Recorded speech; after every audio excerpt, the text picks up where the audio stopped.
नमस्कार साथियों, Chanakya inspire India में आप सभी लोगों का मैं बहुत बहुत स्वागत करता हूं। साथियों, आज महाभारत पर हम लोग चर्चा करने वाले हैं और जो महत्वपूर्ण तथ्य या जो महत्वपूर्ण प्रश्न इससे बन सकते हैं, उन सभी प्रश्नों पर जो है हमारा सबका फोकस रहेगा।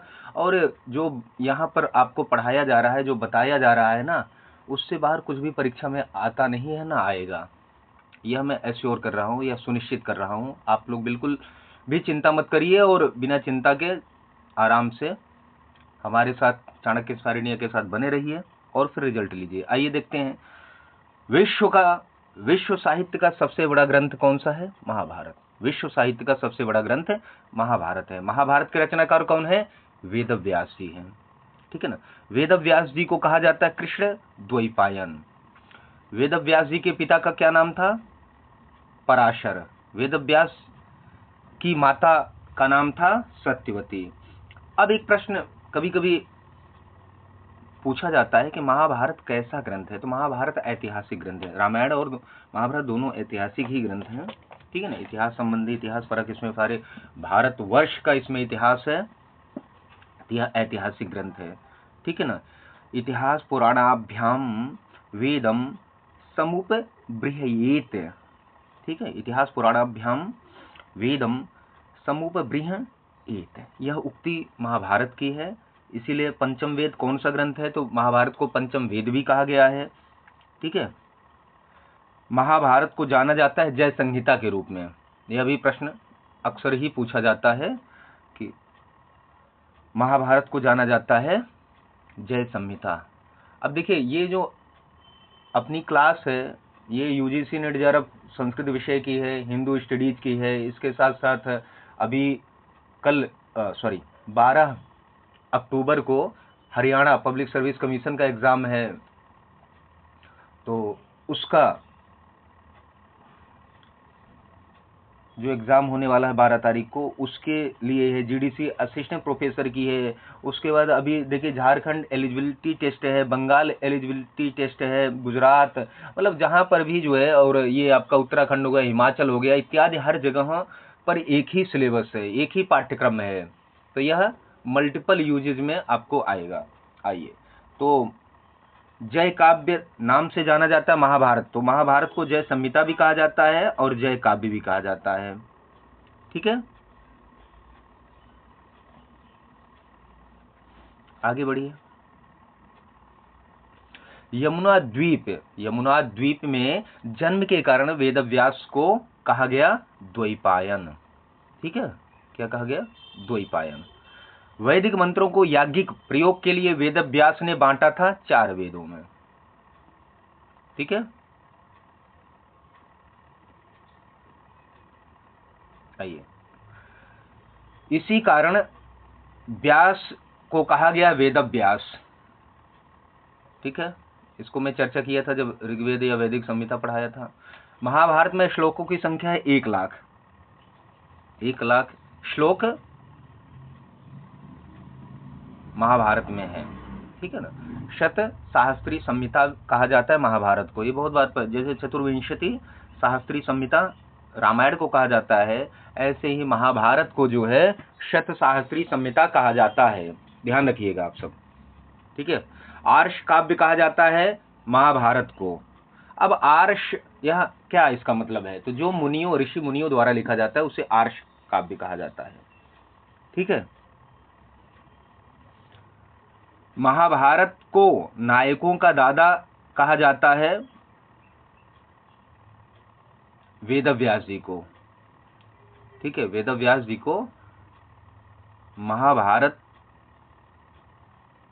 के नायकों को नहीं, महाभारत के नायकों का दादा जो है किसको कहा जाता है? वेदव्यास जी को, ठीक है।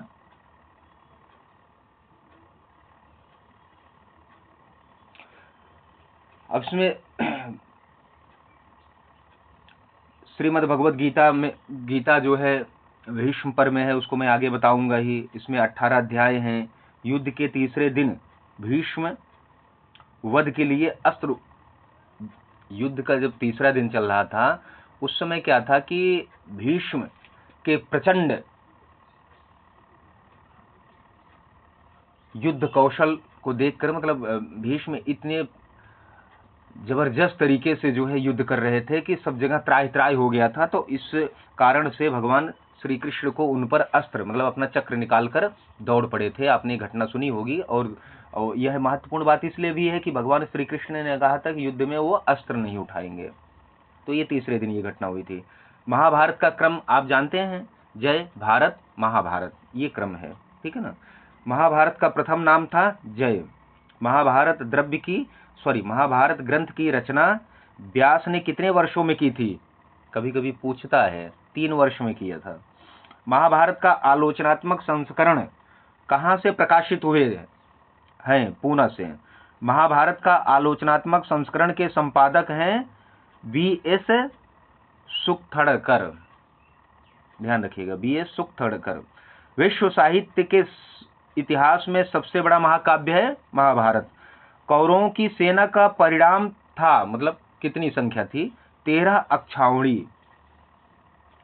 और आप एक श्लोक बहुत सुनते होंगे कि धर्मे च अर्थे च कामे च मोक्षे च भरतर्षभ, यदि हास्ति तदन्यत्र यन्ने हास्ति न तत्क्वचित।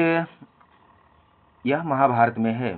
महाभारत की विषय वस्तु का विभाजन है पर्वों में। महाभारत जो है वो पर्वों में विभाजित किया गया है, ध्यान रखिएगा, ठीक है।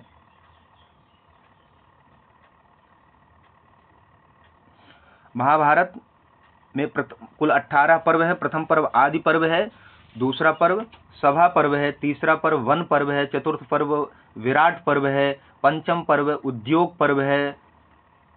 इस पर मैं आता हूं, पहले कुछ और चीजें आपको बता देता हूं, ठीक है। वेद व्यास जी के शिष्य थे वैशंपायन। वेद व्यास ने सर्वप्रथम महाभारत की कथा सुनाई थी वैशंपायन को। वैशंपायन ने यह कथा सुनाई जन्मेजय को। ये सीक्वेंस कई बार पूछा जाता है, ठीक है ना। तो व्यास जी ने सर्वप्रथम इसे वैशंपायन को सुनाया, फिर वैशंपायन ने इस कथा को जन्मेजय को सुनाया। और जन्मेजय को कब सुनाया? नाग यज्ञ, जन्मेजय को सुना। और नाग यज्ञ जो आपने सुना होगा ना, परीक्षित के पुत्र थे जन्मेजय। और चूंकि वह सर्प तक्षक नाग जो है, तक्षक रूपी सर्प जो था, वो तक्षक नाम का सर्प, वह परीक्षित जी को काट लिया था। और अपने पिता को बचाने के लिए उन्होंने समस्त नागों के सर्वनाश के लिए जो है नाग यज्ञ किया था। जन्मेजय के पिता का नाम था परीक्षित। मूर्ति पूजा का प्रारंभ हुआ था उत्तर वैदिक काल में। तीसरी बार महाभारत की कथा सूत उग्रश्रवा ने सुनाया था शौनकादि ऋषियों को, ठीक है। पहला वेदव्यास से वैशंपायन पहले हुए, दूसरा इन्होंने जन्मेजय को, और तीसरी बार जो कथा हुई थी उग्रश्रवा ने शौनकादि ऋषियों को सुनाया था। महाभारत के परिशिष्ट रूप में हरिवंश पुराण बहुत पूछा जाता है। महाभारत का क्रम क्या है? जय, भारत, महाभारत, मैंने बता दिया था। महाभारत का मूल रूप किसके नाम से प्रसिद्ध है? जय के। जयाख्यान को कहते हैं महाभारत। जय में कुल श्लोक है 8800, मतलब 8800। जय को कहा गया इतिहास, ठीक है। भारत में कुल श्लोकों की संख्या है या श्लोक है 24,000। भारत का प्रवचन किया था वैशंपायन ने। महाभारत विभक्त है पर्वों में। ये बातें मैंने पीछे भी बताई थी। अब देखिए उन पर्वों के सारे नाम देख लीजिए। ये देखिए,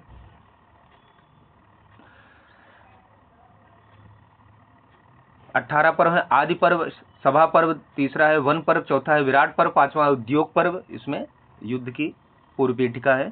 छठा है भीष्म पर्व, इसी में आपका श्रीमद् भगवद गीता है।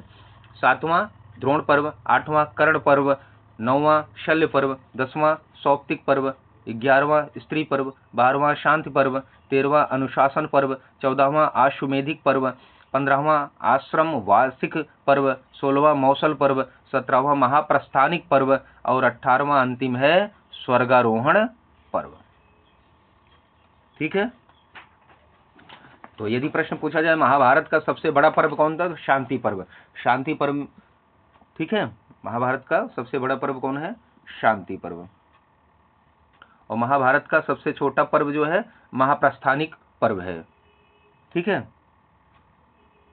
भारतीय परंपरा में सप्त चिरंजीवियों में गणना की जाती है व्यास की, ठीक है। आर्ष महाकाव्य है महाभारत। महाभारत के नायक हैं इसमें युधिष्ठिर, ध्यान रखिएगा। परिशिष्ट के रूप में किसमें कृष्ण जीवन चरित वर्णित है? हरिवंश पर्व में। अष्ट सहस्र श्लोकात्मक भारत का नाम है जय। महाभारत में राधिका पुत्र कहा गया है कर्ण को, जिसको राधे कहा जाता है ना। शांति पर्व में बल के अंग है 6। शांति पर्व में दुर्ग की संख्या है 6।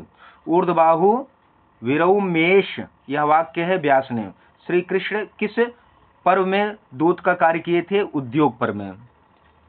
महाभारत पर प्राप्त टीकाएं हैं 36। ठीक है, उससे पहले मैं ये कुछ घटनाएं बताऊं, उससे पहले मैं आपको पहले इन घटनाओं को देखते हैं, बाकी चीजें। महाभारत कहोगे छोटा बड़ा। और उसके बाद शकुंतलोपाख्यान बहुत बार पूछा जाता है। महाभारत के किस पर्व में है? तो आदि पर्व में। ठीक है, जो आपने अभिज्ञान शाकुंतलम देखा है वो। कौरव और पांडवों का जन्म हुआ था आदि पर्व में। पांडु की पत्नियों के नाम थे कुंती और माद्री। ठीक है, 2 पत्नियां थी, कुंती और माद्री।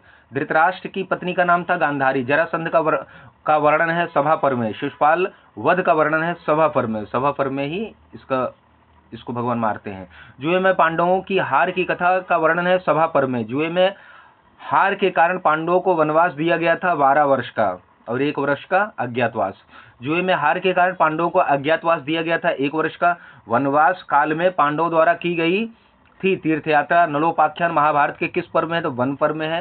राम का आख्यान मतलब राम की कथा किस पर्व में वर्णित है? महाभारत के तो वन पर्व में। सावित्री और सत्यवान की कथा वर्णित है वन पर्व में। पांडव किस वन में रुके थे? द्वैत वन में। जयद्रथ द्वारा द्रौपदी हरण किया गया था वन पर्व में। इंद्र द्वारा कर्ण का कवच कुंडल मांगा गया था वन पर्व में।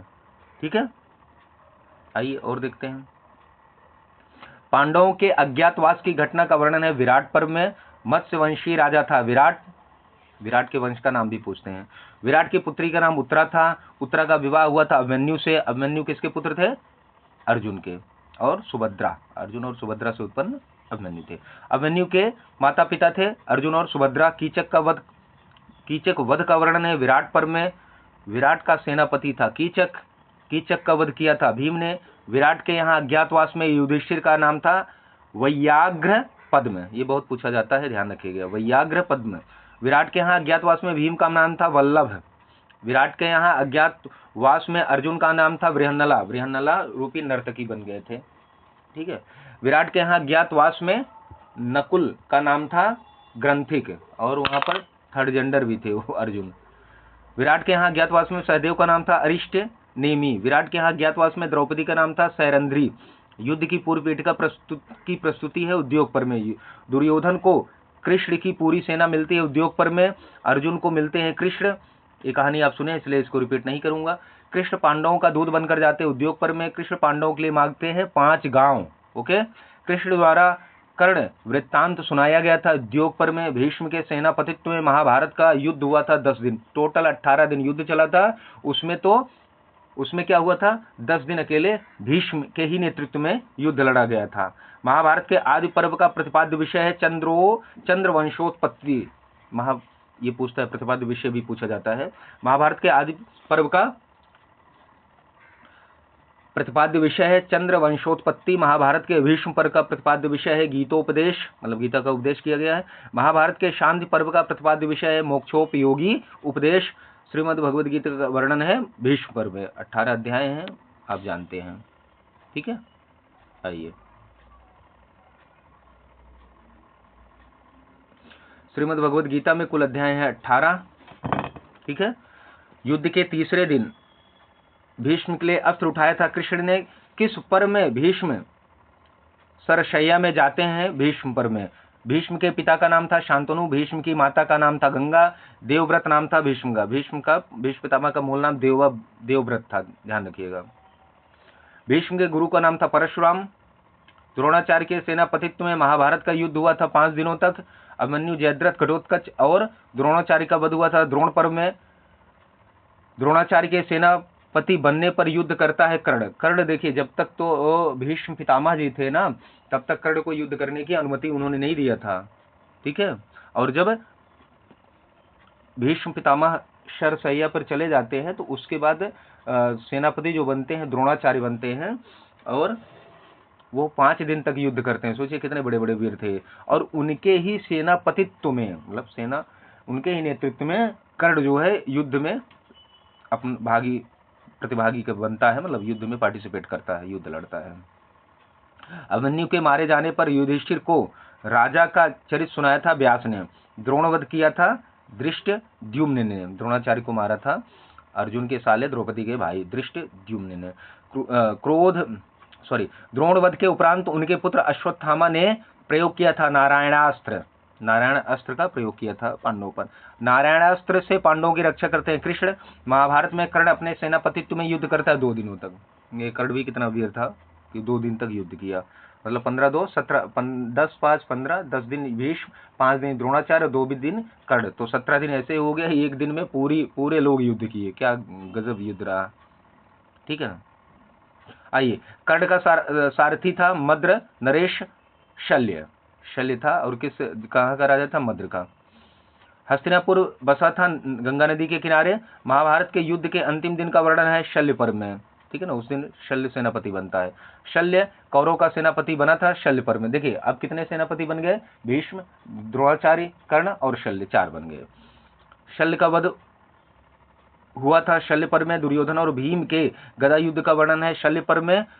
ये ध्यान रखिएगा, ये बहुत पूछा जाता है। दुर्योधन और भीम के गदा युद्ध का वर्णन था शल्य पर्व में। दुर्योधन के उरुभंग का वर्णन है शल्य पर्व में। द्रौपदी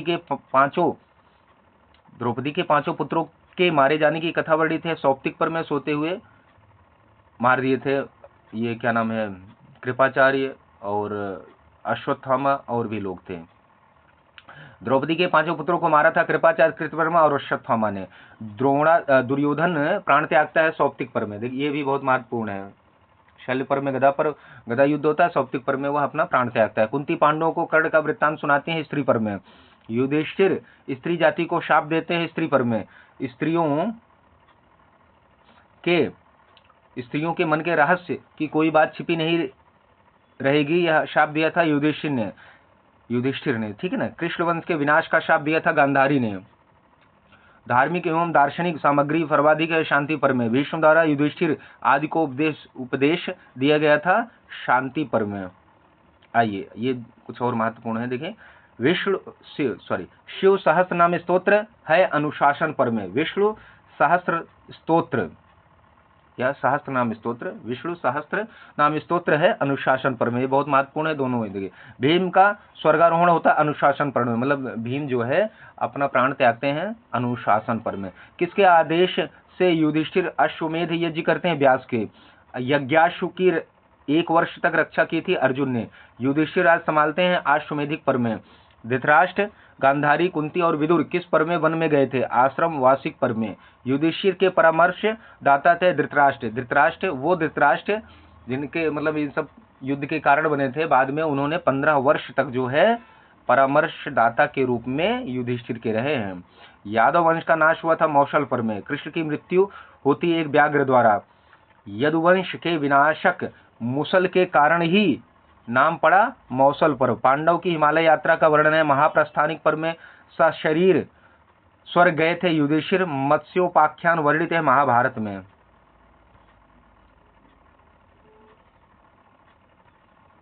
ठीक है, अब कुछ आख्यान प्रमुख है। मत्स्योपाख्यान आपको बना दिया। परीक्षितोपाख्यान वर्णित है महाभारत में। दुर्वासोपाख्यान वर्णित है महाभारत में। तिलोत्तमोपाख्यान वर्णित है महाभारत में। शारंगकोपाख्यान वर्णित है महाभारत में। पृथु आख्यान वर्णित है महाभारत में। पुरुरवा आख्यान वर्णित है महाभारत में। पुरुरवा उर्वशी संवाद सूत्र है ना आपके ऋग्वेद में, वही यहाँ भी है। नागाख्यान वर्णित है महाभारत में। महाभारत का प्रधान रस क्या है, शांत रस। ध्यान रखिएगा, इतनी मारकाट इतना युद्ध होता है, लेकिन वीर रस की जगह यहाँ पर शांत रस है। और रामायण में करुण रस है मुख्य रस। श्रीमद् भगवद गीता का उपदेश दिया गया था कुरुक्षेत्र में। पांडव के पुरोहित का नाम था धौम्य। गंगा और शांतनु द्वारा कितने पुत्र हुए थे, 8 पुत्र। गंगा और शांतनु द्वारा कौन से पुत्र भीष्म थे, 8वें। टोटल 8 पुत्र शांतनु के, मतलब माँ गंगा और शांतनु को मिला के हुए थे। और अंतिम 8वें और अंतिम पुत्र कौन थे, भीष्म। और 8वें पुत्र एक और कौन थे, भगवान श्री कृष्ण भी 8वें ही पुत्र थे। पांडु धृतराष्ट्र एवं विदुर के जनक थे व्यास। ठीक है। गांधार नरेश की पुत्री थी गांधारी, कौरवों की भगनी मतलब बहन थी दूशला, दूशला जो है कौरवों की बहन थी, और जयद्रथ उसका पति था, उनका पति था। उत्तर कुमार पुत्र था, उत्तरा पुत्री और उत्तर पुत्र, ये विराट के दोनों थे पुत्र पुत्री। उत्तर कुमार के रथ का सारथी था अर्जुन। महाभारत युद्ध में भीष्म किस दिन शरशैया पर जाते हैं? 10वें दिन। महाभारत के युद्ध में कुल सेनापति बने थे 4, मैंने आपको बताया, भीष्म, द्रोण और कर्ण, इसके बाद शल्य। महाप्रस्थान के समय पांडव कौन सा जानवर लेकर गए थे? कुत्ता लेके गए थे, ध्यान रखिएगा। अर्जुन आज इसीलिए देखिए ना, कुत्तों को कितना लोग प्रेम करते हैं बड़ी बड़ी गाड़ियों में, और इंसान भीख मांगता है या ऐसे ही कष्ट में रहता है, उसको कोई भोजन या कोई दया नहीं दिखाना चाहता, जो इंसान अपने को कहते हैं। खैर चलिए, अर्जुन को नपुंसक बनने का शाप दिया था उर्वशी ने। परीक्षित के पिता का नाम था अभिमन्यु, ठीक है। अभिमन्यु किसके पुत्र थे? अर्जुन के। और परीक्षित किसके पुत्र थे? अभिमन्यु के। अभिमन्यु अर्जुन के पुत्र थे, अभिमन्यु के पुत्र परीक्षित थे। महाभारत ग्रंथ कैसा? ऐतिहासिक है, ठीक है।